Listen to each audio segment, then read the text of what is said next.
We'd like to welcome you to our current event and weekly Bible study for September 29th, 2013. And today, kind of a mixture of current events, essentially, kind of what we normally do here. I'm going to go ahead and get into some Bible verses before we actually get into the main part of the study. 2 Peter 3:7 through 13. But the heavens and the earth, which are now, by the same word, are kept in store, reserved unto fire against the day of judgment and perdition of ungodly men. So, the heavens and the earth that we're living in now, they are literally reserved to be destroyed by fire in the future. I believe the reason for that is because everything has been pretty much since Satan, the Garden of Eden, Adam and Eve, sin coming in, everything has been stained and tainted by sin. And the future world that the Lord would have prepared, of the future universe, I don't believe it will be tainted by sin. So this one has to most likely be burned up in order to create one that's not been corrupted by that sin that came in originally through Lucifer, the falling of the angels, and then Adam and Eve perpetuated it there. Because, obviously Eve was, seduced by the serpent, and then Adam sinned. Next verse, but beloved, be not ignorant of this one thing, that one day is with the Lord 1,000 years, as a 1,000 years, and 1,000 years as one day. Well, the Lord sets out of time. He's not constricted to time. He can look at our timeline on planet Earth almost like looking into a time capsule. He sits on the outside of time. He can look into it. He can look at the beginning and the end. This is why we know with the Bible, with all of its thousands of accurate predictions that have already happened, that we can have confidence that the predictions that haven't been fulfilled yet in the book of Daniel and Revelation and elsewhere are going to be fulfilled just like the other ones were fulfilled. John, the Revelator, was taken, from the Isle of Patmos and then basically shown the vision of Revelation, which is future even from now. So, God's not subject to time in that regard. He's not limited by it. He created it for our benefit. So next verse, the Lord is not slack concerning his promise, as some men count slackness, but is longsuffering to usward, not willing that any should perish, but that all should come to repentance. But the day of the Lord will come as a thief in the night, in which the heavens shall pass away with a great noise, and the elements shall melt with fervent heat. The earth and also the works that are therein shall be burned up. That's the earth we're living on right now. That's future. It's going to happen. Everything is going to be burned up. That fire has to happen in order to burn away the sin. I think that's why hellfire is appointed to those that are going to go there, because of, and they're these ones that have rejected the Lord Jesus Christ. Fire is appointed to deal with that sin. Then you have the lake of fire. So fire is the appointed way to deal with the ultimate end product of sin. Evidently, that's what's just, and that's why the earth and the heavens are going to pass away with a great noise, and the elements are going to melt with fervent heat. Next verse. Seeing then that all these things shall be dissolved, what manner of persons ought to be in all holy conversation and godliness, looking for and hasting unto the coming of the day of God, wherein the heavens shall be on fire, shall be dissolved, and the elements shall melt with fervent heat. Says it again. Nevertheless, we, according to his promise, look for a new heavens and a new earth, wherein dwelleth righteousness. And again, that confirms that this righteousness is going to be pure. There's going to be no sin associated with it. There's not going to be anything stained by sin in the new heaven and the new earth. So, I just thought that was really a neat set of verses. My listeners, Laney and Susan, they send out emails all the time, and those verses were on there this week. So I thought those were really good to maybe go over. Now, let's get right into the study here. And this is an update kind of on the last one. I'm not going to be doing a huge one. This is just going to be at the very beginning here. And then we're going to get into our next subject after this. But obviously, I've been talking a lot about things that are going to go down between essentially right now, September 29th, and into November. Things that literally could be the linchpin for the coming of the Antichrist, the false prophet, the New World Order, World War III. We could really be on the cusp of it here. This is entitled FEMA and the CDC activate the emergency alert system to announce the real global pandemic. Centers for Disease Control just released this statement. And it says, quote, the reemergence of an H7N9 virus. Now, this is the one we talked a lot about in the last study here. The H7N9 hemorrhagic bird flu. Meaning you bleed out of essentially every orifice. It's a different animal altogether than the H5N1, the one I reported on a long time ago that I did that tour on. This is a different animal altogether. This is more virulent, more heavy duty, most likely totally engineered.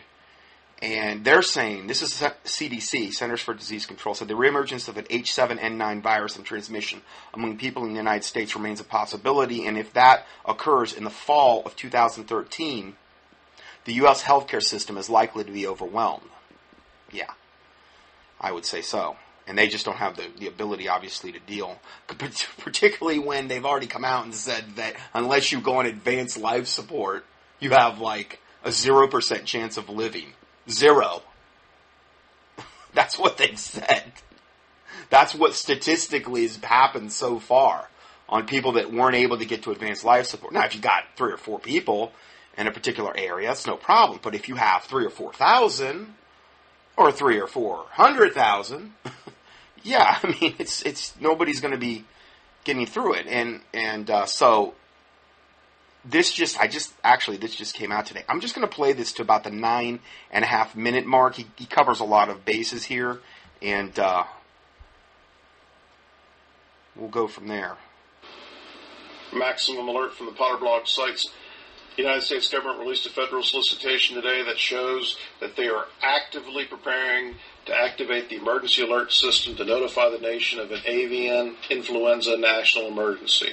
And we will show you those solicitation documents in a moment. But given the totality of the stuff in these recent solicitations of the federal government and just the massive amount of money they're spending, the only thing that makes sense in regards to this is that, and as we stated here on Twitter in our recent tweet, and it's a creepy coincidence, this is our 666th tweet. It says, we suspect a human-to-human airborne H7N9 variant has been detected by the United States government. Makes no fiscal sense otherwise. Now, I believe the reason you say it makes no fiscal sense is because they're devoting a ton of money to this. Remember all that stuff I covered on all those preparations and prepositioning of supplies in the Pacific Rim?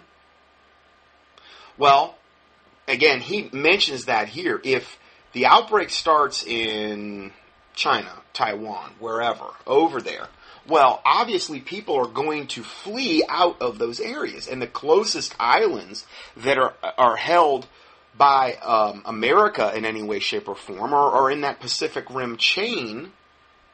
So that would be the most logical place to preposition supplies ahead of time. Really makes a lot of sense in that regard. So that is most likely the reason all of that's going on. And that's just one of the things they've been gearing up to do. Quickly to our website, and here on our website we have links to these documents, so you may look them up, pull them up, and examine them for yourself. But these are multiple documents, multiple instances of things happening here that are related to this, and we'll just read it to you real quick. The U.S. government released a solicitation that states it will use a presidential alert system, EAS, for a pandemic flu emergency televised broadcast, a live broadcast. In a related development, 2 days ago, the FCC put out notice seeking immediate broadcaster comments on the first and only test run of the emergency alert system, which they ever did, the National Emergency Alert System, which they ever did, took place in 2011. Very interesting. 2 days ago, they were asking for broadcaster comments to make sure the emergency alerts go out. And then today, they released a contract stating that they're going to make emergency alerts for this pandemic flu. And another... Now, one of the reasons I like this guy's reports so much is none of this is his opinion. Well, granted, the speculating may be his opinion. I speculate, he speculates in that regard. But, I mean, it's kind of like really just reading the handwriting on the wall. They're the ones doing all this. The government is putting in all of these either announcements, these contracts that we were looking at before. He's got a whole bunch of more contracts he goes over. I'm not even going to get into that part of the video. The video actually goes 48 minutes. We're only going to hear about the first 9.5 minutes. But it's all governmental related stuff that all they're really doing is documenting this. Uncanny uncoincidence. The same division of the United States government, Department of Health and Human Services, also released a solicitation to purchase Sprout social media to help them tweet to the public. Simultaneously, Twitter announced it is activating its emergency alert system to allow government organizations to tweet messages in a time of emergency. Now, here's one key takeaway. They will be taking over all modes and means of communication, is the point here. When this thing goes down, they're going to take over everything. That in any particular way where you can communicate with somebody. And what they're doing now is they're pre-positioning all those things ahead of time so that all the infrastructure is already set up. Twitter, these other, the cell phones, they can take those over. The radio broadcast, the TV broadcast, all of these things have already been pretty much put in place, and they're just kind of putting the last finishing touches on this. That is that the Presidential Emergency Action Notice will look something like this image here. And its primary initial purpose will be to delay public panic. They released this... What it says is this, what you would see, I guess, wherever you would see this, Avian Influenza National Emergency, EAS Emergency Alert System. We interrupt our programming. This is a national emergency. This is what you would see flash across whatever your smartphone, your Twitter, whatever, TV. Immediately, or initially, to delay public panic. As such, this emergency action notice will signal the last fleeting time period where additional safety measures may be taken while the public attempts to make sense of the H7N9 pandemic flu emergency broadcast. So, when this comes out, this is your sign to take immediate action. Get to your family. Get across any bridges that separate you, any choke points. If you're safe, get gas. This is just your last fleeting chance to take any last-minute preparations before the streets become clogged and before... He brought up some interesting gas. We should all have some extra gas on hand in our garages, preferably, or someplace close, whereas if this happened and the gas stations shut down and you have to be somewhere, or let's say you have to take an extended trip and you can't, the gas pumps are shut down, and all of a sudden you need to take an extended trip where you don't have enough gas to get there. You have it. Now, one of the things that happens with a lot of the modern day gas cans, of course they've improved on this, I've found, is that if you put a gas can in your car and it's got gas in it, number one, if it's been sitting in your garage like over the summer, make sure you open it up, because there's a lot of pressure that builds up in those gas cans. And a lot of them, plastic ones, they'll look like they're big bloated balloons, I've noticed, by the end of summer. And you have to go there and kind of like let the pressure off. I think that's a good idea to get into. But in a car, if the gas is sloshing around, most of those gas cans are not that tight, or as far as they're not that gasoline-proof tight. Meaning, if the gas is splashing on the inside of the thing where you crank it down, where the spout is, it's going to start coming out of the gas can. And if you have that in the trunk of your car, you're going to start getting gas fumes. Okay? I've already learned this the hard way. This is the reason I'm saying this. Not that I ever gas myself up, but this does happen. One of the things that you can do is take some petroleum jelly and rim the inside of the, most of the gas cans are plastic. There are metal ones as well. I don't think you'd have as much problem with them. But you could rim the inside with the petroleum jelly, both sides of the threads, the external and internal threads. And then screw that back on, and you're going to have a much better seal. And you're going to be able to go a lot longer distance, or you're going to be able to probably go any distance, and it's not going to be leaking into your car, outgassing, literally. Just a little tip for you, I've learned personally, that could potentially save you a ton of problems, big time. So, anyway, I just want to kind of throw that in there. It's just a little practical tip. Where they lock down streets. Now here are the links referenced in the analysis, and here's all the original work we've done on this, and unfortunately some of this work has been stolen by quote-unquote threat journaling type sites. You know who you are.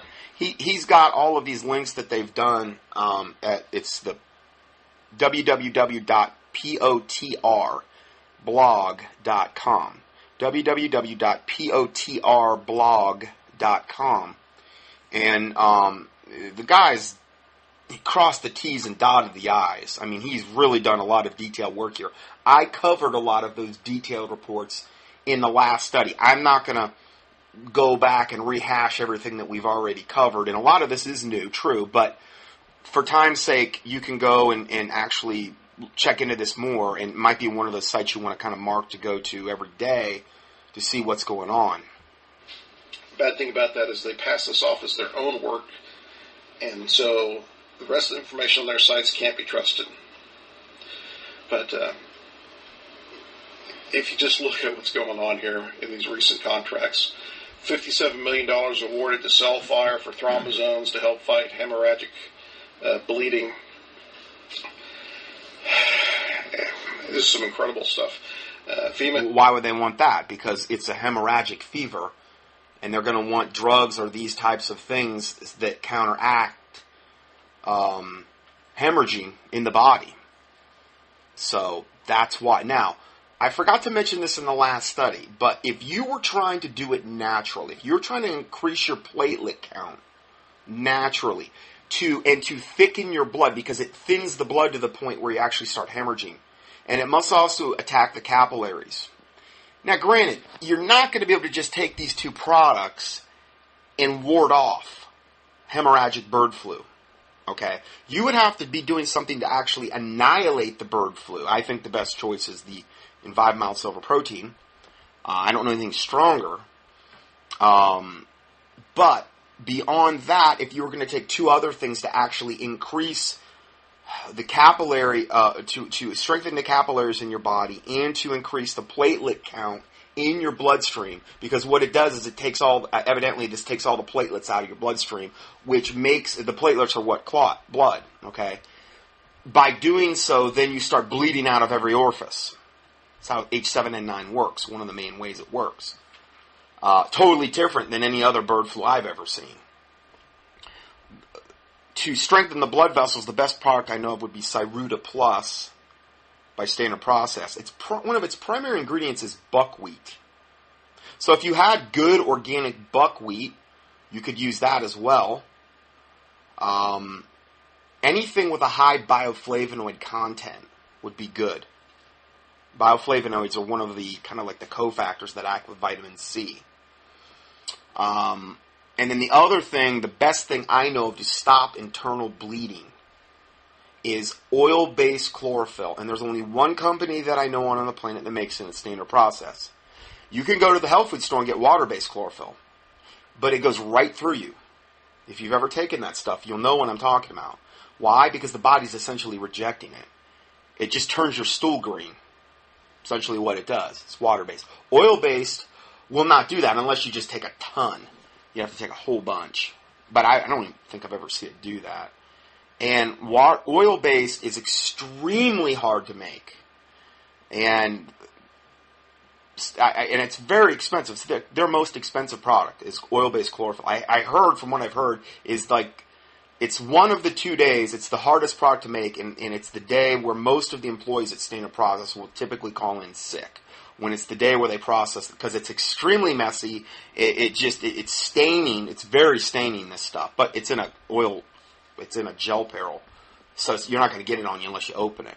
If you had an active bleeding ulcer though in your stomach, it's the quickest way I know to stop an active. If you have any kind of intestinal bleeding, quickest way I know to stop intestinal bleeding.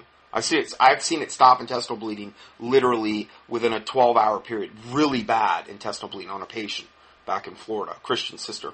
I brought her some one night. She was like bleeding really bad internally from the rectum, but it was coming from her intestines.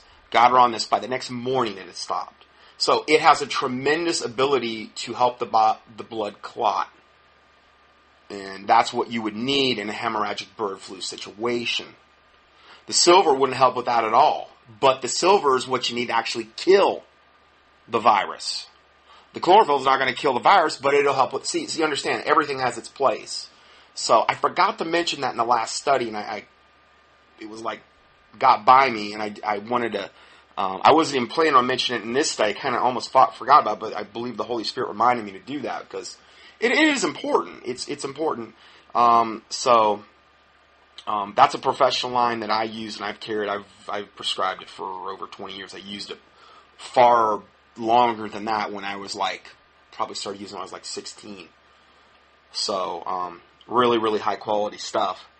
And on the mild silver protein, if you're interested in that, go to dr-johnson.com. And just dr-johnsson.com. I had to suspend the special. I put out an email on that for now. I'm hoping to reinstitute it maybe in a week, maybe 10 days. I don't know. It depends.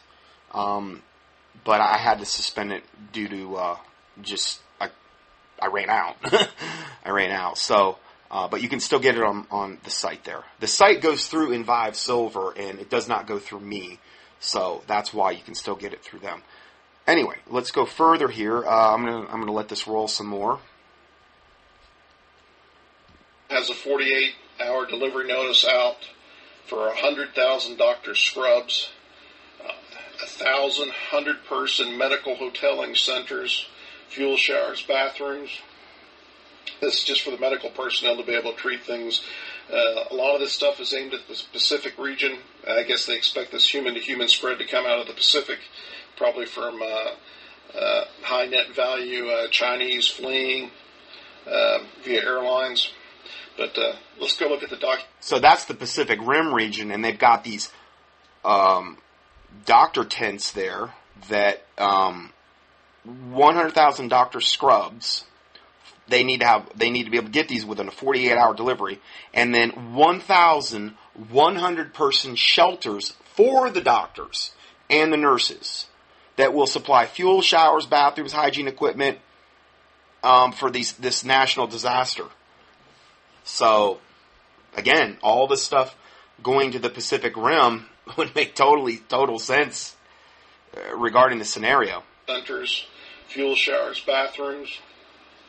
This is just for the medical personnel to be able to treat things.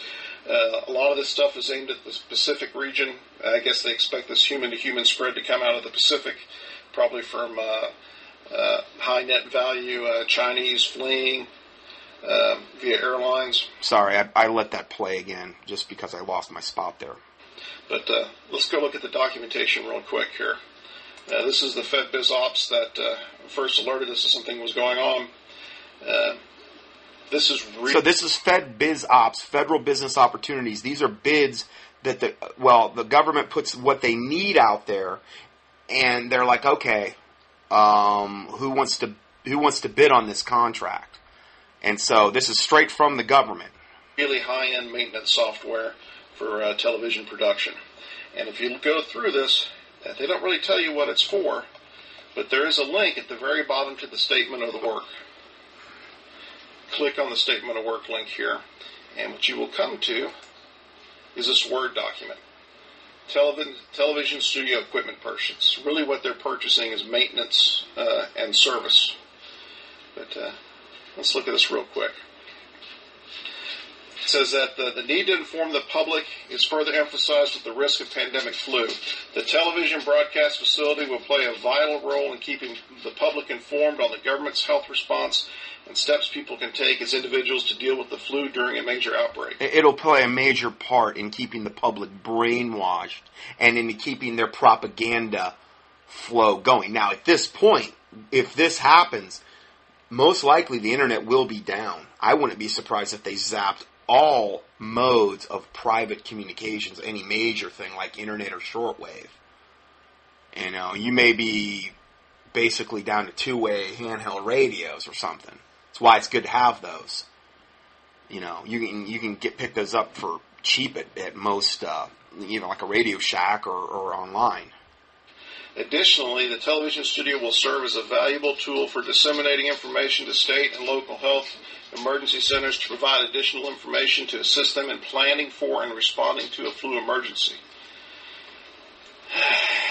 This TV studio is a network-quality television broadcast facility capable of sustaining emergency television broadcasts to provide vital health and life safety information. Again, we link to this on our webpage. Now, in conjunction with this, 2 days ago, the Federal Communications Commission released this public notice.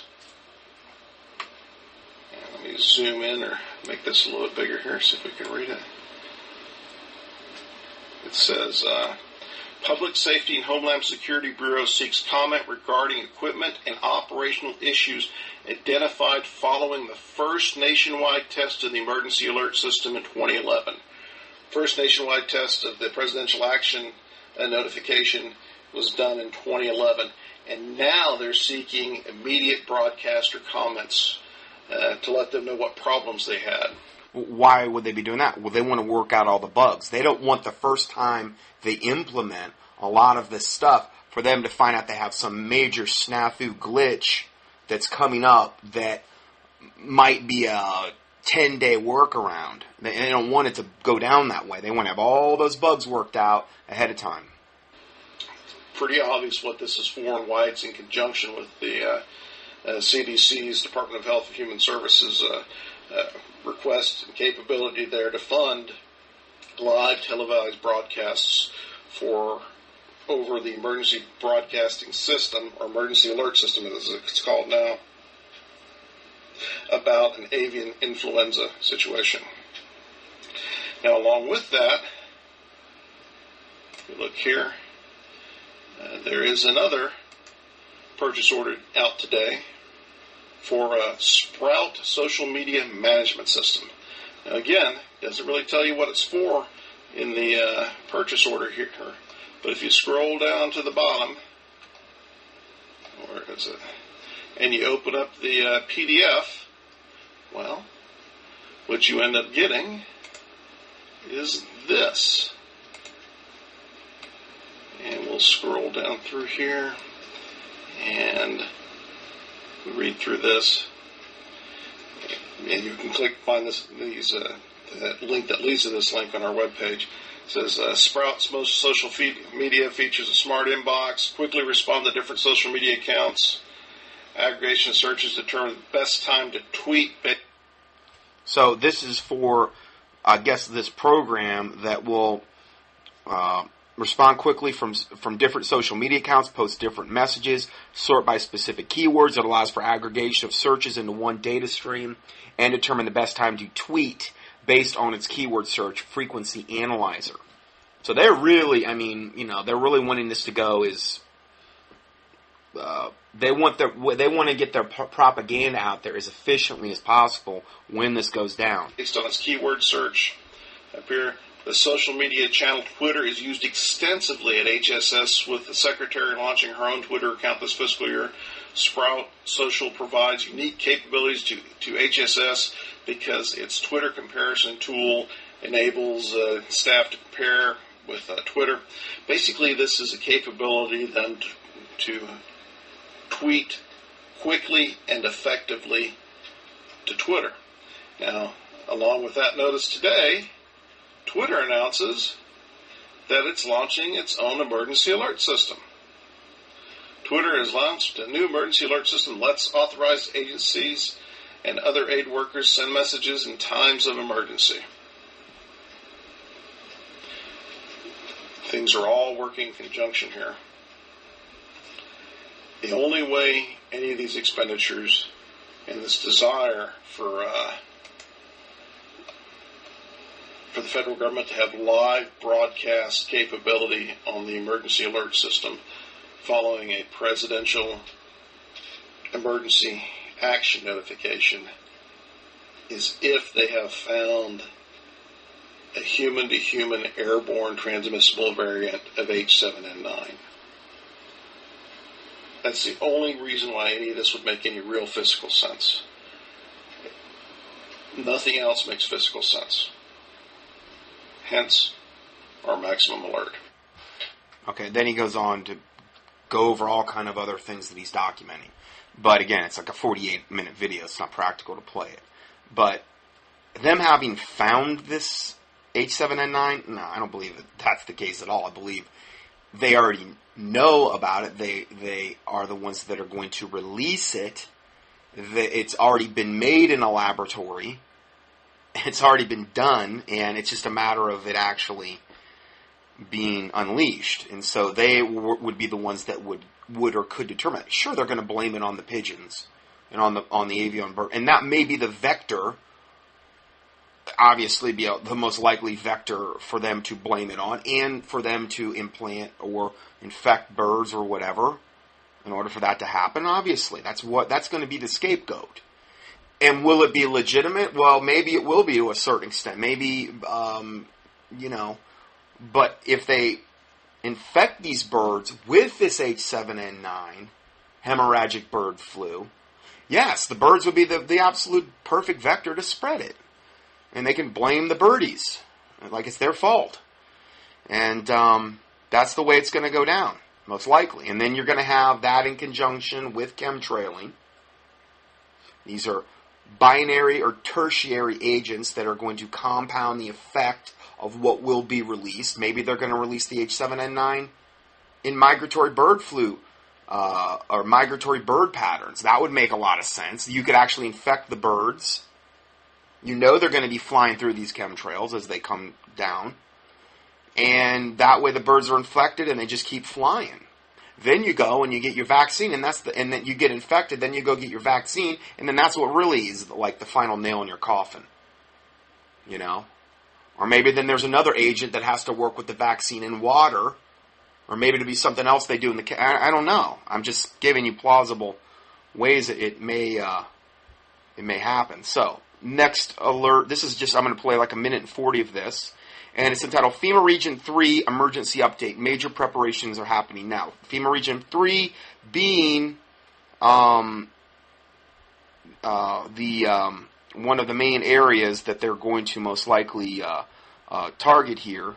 And I'm looking at some of these regions here. And this one says 11 million antibiotics, 22 million pouches of emergency water, 14.2 million MREs, foreign troops, urban warfare training. These are some of the things that have already been pre-positioned in FEMA Region 3 here. Okay, so just to clarify, FEMA Region 3, Washington, D.C., Delaware, Maryland, Pennsylvania, Virginia, and West Virginia. Okay, so there's a lot. I've reported on this in some previous studies. Then you got the Pacific Rim stuff that we talked about last week. Hard to say 100% for sure how it's all going to go down. But let's see here. So let's go ahead and click into this video.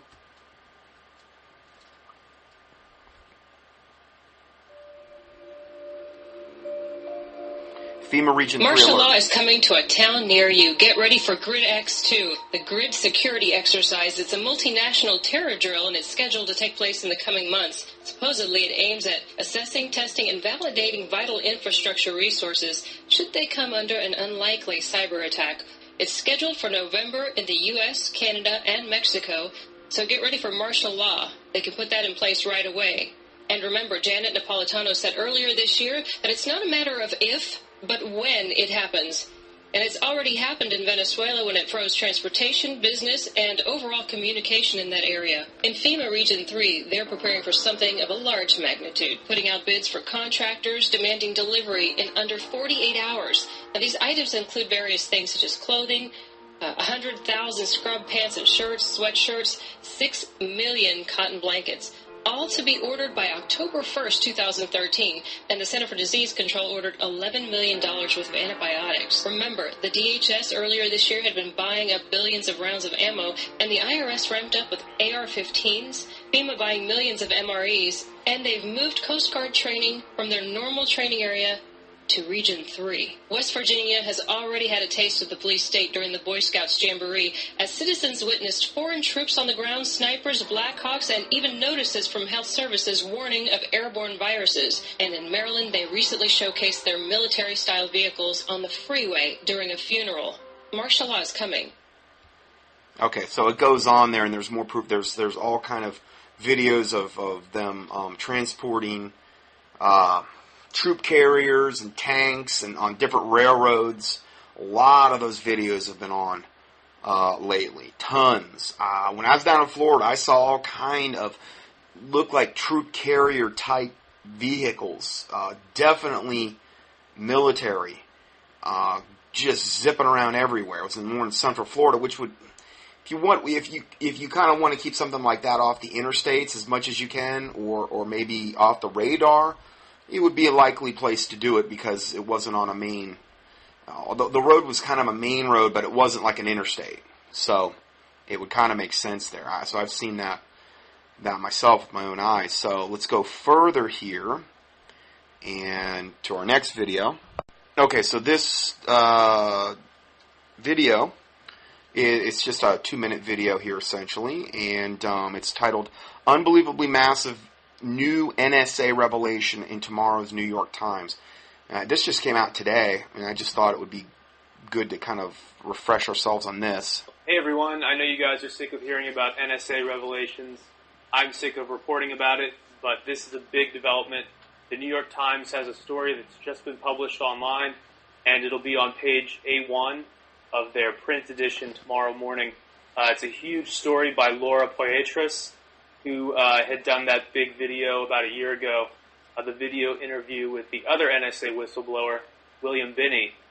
This is a really big deal because what she has come out with, based on Edward Snowden's documents, is that the NSA is compiling sophisticated graphs on U.S. citizens and to get our social networks.